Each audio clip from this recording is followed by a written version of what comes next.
Hello guys, इस video lecture में हम बात करेंगे कि किसी इमेज को कैसे क्रॉप कर सकते हो। वैसे तो यार आपने काफ़ी टूल यूज़ किए होंगे, सॉफ्टवेयर यूज़ किए होंगे, ऑनलाइन टूल भी यूज़ किए होंगे इमेज को क्रॉप करने के लिए।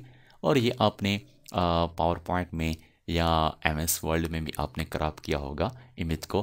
तो अब हम देखेंगे पाइथन कोडिंग के ज़रिए से किसी इमेज को कैसे क्रॉप कर सकते हो। यार ये एक ऑटोमेशन है, ये एक टास्क है जो हम आपके साथ शेयर कर रहे हैं कि किसी इमेज को कैसे क्रॉप कर सकते हो। ये पाइथन ऑटोमेशन ऑन इमेज से रिलेटेड हमारा कोर्स है। इससे पहले वाली वीडियो लेक्चर्स में हम काफ़ी चीज़ों के बारे में पढ़ चुके हैं कि इमेज को कैसे रिसाइज कर सकते हो। और अगर आपके पास एक कंप्लीट फोल्डर है जिसमें 1 लाख इमेजेस पड़े हैं, 1 करोड़ इमेजेस पड़े हैं, उनको कैसे रिसाइज कर सकते हो एक ही वक्त में पाइथन के अंदर। यार इस यूट्यूब चैनल जिस पे आप वीडियो देख रहे हो, पाइथन प्रो स्पोर्ट, आप लाजमी यार इसको सब्सक्राइब करो, क्योंकि इससे से रिलेटेड, ऑटोमेशन से रिलेटेड, एआई से related, machine learning, deep learning से रिलेटेड आपको बहुत कुछ मटेरियल मिलेगा, बहुत कुछ कंटेंट मिलेगा, आपको कोर्सेस मिलेंगे, कंप्लीट कोर्सेस मिलेंगे, जिसके साथ आपको फ्री सपोर्ट भी मिलेगी।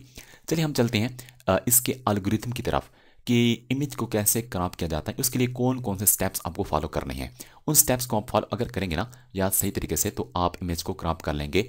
अब ये जो मैं आपको तरीका बता रहा हूँ, ये सिर्फ ये एक तरीका नहीं है, हज़ारों तरीके का आ रहे हैं पाइथन के अंदर इमेज को क्रॉप करने के लिए। सिर्फ एक तरीका मैं आपके साथ शेयर कर रहा हूँ जो मुझे अच्छा लगा, इजी लगा, आपको समझ भी आ जाएगी। आपने क्या करना, इस वीडियो को ज़रूर लाइक करना है, कमेंट करना है अगर आपके जहन में कोई क्वेश्चन है। और दूसरी बात यह है कि आप इस चैनल को ज़रूर सब्सक्राइब करें और दूसरों के साथ ज़रूर शेयर करें। अब एल्गोरिथम के क्या स्टेप्स हैं फॉर इमेज क्रॉपिंग। इमेज को क्रॉप करने के लिए कौन कौन से स्टेप्स हैं। फर्स्ट ऑफ ऑल, पहले बता चुका हूँ, जो ज़रूरी लाइब्रेरीज होती हैं उनको आपने इंपोर्ट करना पड़ता है। अगर आपको एरर मिल रहा है तो आपको फर्स्ट ऑफ ऑल इंस्टॉल भी करना पड़ता है, उन लाइब्रेरी को इंस्टॉल करना पड़ता है, फिर उसके बाद इंपोर्ट करना पड़ता है। उसके बाद ये पिलो लाइब्रेरी होती है, ये बहुत मशहूर है, पहले भी हम इसके बारे में पढ़ चुके हैं, इसको इंस्टॉल कर लें आप। उसके बाद एक फंक्शन बनाना है, क्रॉप अंडरस्कोर इमेज फंक्शन। अब इस फंक्शन के अंदर हम क्या करेंगे, इस फंक्शन के अंदर हम प्रोसेसिंग करेंगे और कुछ ऐसी टेक्निक्स यूज़ करेंगे जिसके ज़रिए से हमारा इमेज क्रॉप हो जाएगा विद डिज़र्ड डायमेंशंस। यानी कि आपने टॉप डाउन देने होंगे ना, उसके कुछ पैरामीटर देने पड़ेंगे, साइज़ देनी पड़ेगी, उसी साइज़ के अकॉर्डिंग आपका इमेज क्रॉप हो जाएगा। अब नेक्स्ट क्या करना है, अब नेक्स्ट क्या करना है, इस जो फंक्शन होगा क्रॉप अंडरस्कोर इमेज, जो फंक्शन होगा इसके कुछ पैरामीटर होंगे, यानी कि इमेज कौन सा है, इनपुट इमेज, और इमेज को कहाँ पे सेव करना चाहते हो उसका पाथ। और क्रॉप बॉक्स का मतलब ये है कि कुछ पैरामीटर आपको कुछ वैल्यूज देनी पड़ेंगी, यानी कि जो टॉप से बॉटम से लेफ्ट राइट से एडजस्टमेंट जो होती है एक क्रॉपिंग की, वो आपने देनी पड़ेगी। ओपन इनपुट इमेज, उसके बाद उसी फंक्शन के अंदर आपने उस इमेज को ओपन करना है, पकड़ना है, किसके ज़रिए से, इस पिलो के ज़रिए से। उसके बाद ओपन का एक मेथड है, वो आप अप्लाई करेंगे।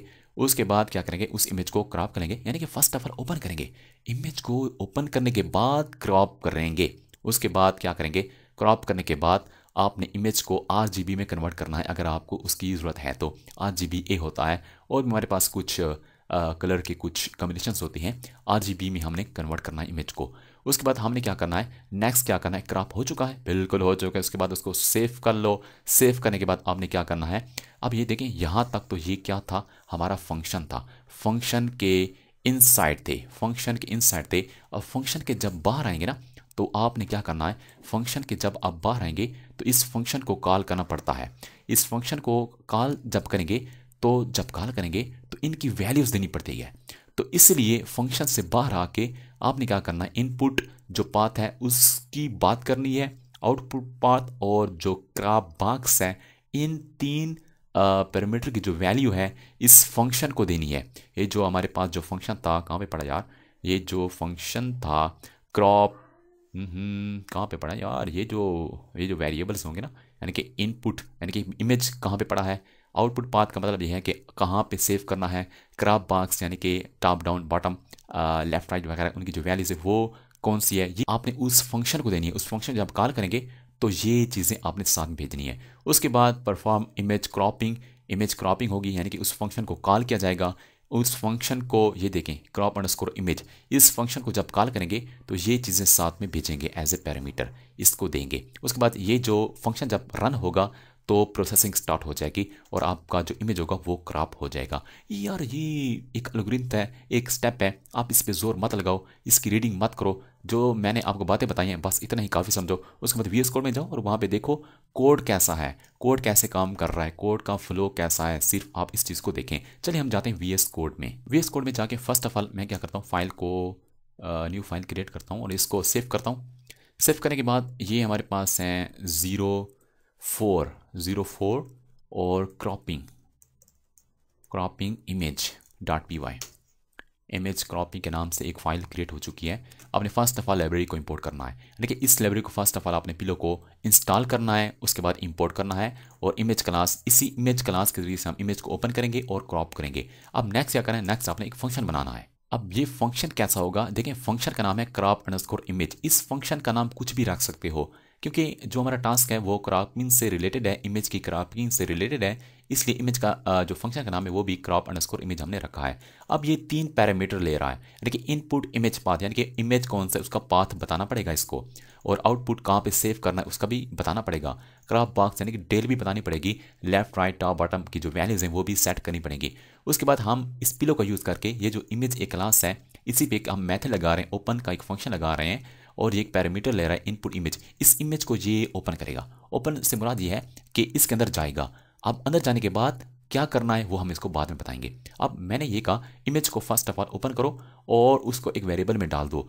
फिर वेरिएबल में डालने के बाद फिर क्या करेंगे, वो जो इमेज है उसके ऊपर क्रॉप का एक फंक्शन लगाओ, क्रॉप एक मेथड लगाओ और उसकी जो एडजस्टमेंट है वो यहाँ से लो, यानी कि क्रॉप बॉक्स यहाँ से ले लो, यहाँ से ले लो। अब इसकी जो वैल्यू होगी वो हम देंगे जब हम इस फंक्शन को कॉल करेंगे। जब फंक्शन को कॉल करेंगे तो एग्जैक्ट इसका पाथ और कहाँ पे सेव करना है इसका पाथ और एग्जैक्ट वैल्यूज़ वो हम देंगे और वो वैल्यू यहाँ पे एडजस्ट हो जाएंगी और उन्हीं वैल्यूज़ का यूज़ करके देखें left upper right lower in सब की वैल्यू जब देंगे तो वो आपका इमेज क्रॉप हो जाएगा और क्रॉप इमेज इस जो वेरिएबल है वहाँ पे स्टोर हो जाएगा। अब नेक्स्ट हमने क्या करना है, कौन सी कंडीशंस लगानी है, नेक्स्ट आपने कन्वर्ट करना इमेज को। अगर आप चाहते हैं कि इमेज को मैंने कन्वर्ट करना RGB में, अगर वो RGBA में है तो यानी कि उसके साथ अल्फ़ा चैनल लगा हुआ है, ट्रांसपेरेंसी है, तो फिर आप उसको कन्वर्ट कर सकते हो RGB में, ये ऑप्शनल है अगर आप करना चाहते हो तो।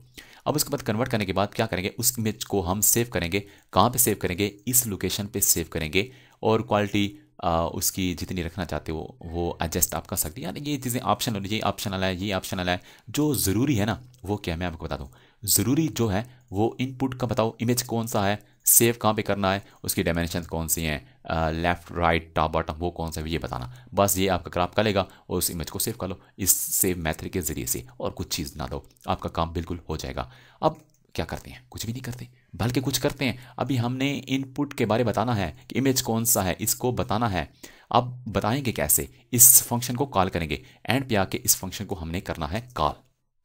अब ये हमारा फंक्शन कॉल हो रहा है crop_image। इसको कॉल करने से पहले देखें, जब इस फंक्शन को हम कॉल करेंगे तो इनपुट इमेज कौन सा है, कहाँ पे सेव करना है, क्रॉपिंग जो डायमेंशंस वो कौन सी हैं।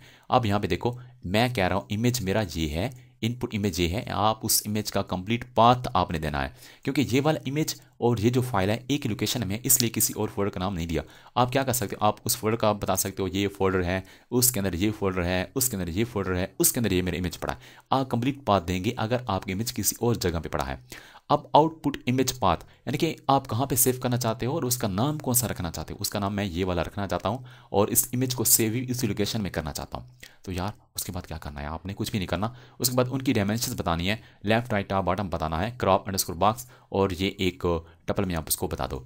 उसके बाद ये अब बारी आ गई इस फंक्शन को कॉल करने की, इस फंक्शन को कॉल करने की बारी आ गई है। उसके बाद ये इनपुट इमेज ये दे दिया, आउटपुट का बाद ये भी दे दिया और क्रॉपिंग बॉक्स दे दी। ये 3 वैल्यूज़ है ना ये यहाँ पे एडजस्ट हो जाएंगी, यहाँ पे इनको वैल्यूज़ मिल जाएंगी। फिर इसके बाद फंक्शन के अंदर जब आएगा इंटरप्रेटर क्या करेगा, उसको इनपुट पाथ भी मिल गया जो कि ये वाला है, उसके बाद आउटपुट पाथ भी मिल गया जो कि ये वाला है, उसके बाद क्रॉप बॉक्स जो डिटेल है वो ये है वो भी मिल गई। उसके बाद अंदर आके वो उनके ऊपर काम करना शुरू कर देगा और हम भी अपना काम शुरू करते हैं। कैसे शुरू करेंगे, सिर्फ हमने करना है अपनी फाइल को रन करना है और हमारा काम हो गया। यार देखते देखते आपका काम हो गया है।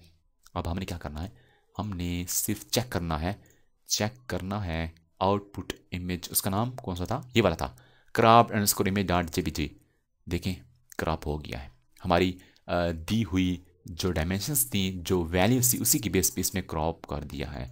तो आप अपनी वैल्यूज को इंक्रीज डिक्रीज अप डाउन कर सकते हो और रिजल्ट भी देख सकते हो। तो ये हमारे पास एक ऑटोमेशन थी कि किसी इमेज को कैसे क्रॉप कर सकते हो। आप अगर आपके जहन में कोई कैसा ना कि 1000 अगर इमेजेस हों, अगर 1 करोड़ इमेजेस हो, तो उसको कैसे क्रॉप किया जाएगा पाइथन के अंदर, तो उसकी ऑटोमेशंस भी मैं आपको बताऊंगा। तो मिलते हैं नेक्स्ट वीडियो लेक्चर में। यार एंड पे मैं एक बात आपको बता दूं कि इस जो कोर्स में आप पढ़ रहे हो ना, इमेज ऑटोमेशन से रिलेटेड जो कोर्स आप पढ़ रहे हो ना, तो लाजमी यार दूसरों के साथ इसको शेयर करो। फेसबुक पे, इंस्टाग्राम पे, आप इसको ट्विटर पे, आप व्हाट्सएप पे, कोई भी आपके अगर कम्युनिटी है ना, आप लाजमी यार दूसरों के साथ शेयर करें। बहुत ही फ़ायदा मिलेगा, बहुत कुछ वो सीखेंगे। और इस चैनल को आप ज़रूर सब्सक्राइब करें। अगर आपके जहन में कोई क्वेश्चन है तो आप ज़रूर कमेंट करें। अगर आपके जहन में कोई आइडिया है कि इस किस्म की वीडियो होनी चाहिए कि इमेज के ऊपर इस किस्म का टास्क, इमेज के ऊपर इस किस्म का ऑटोमेशन या कोई इफेक्ट लगाना चाहें, तो वो कैसे कर सकते हैं, वो आप कमेंट कर सकते हैं। तो इंशाल्लाह मैं ट्राई करूँगा, उसके ऊपर भी एक वीडियो बना लूँगा।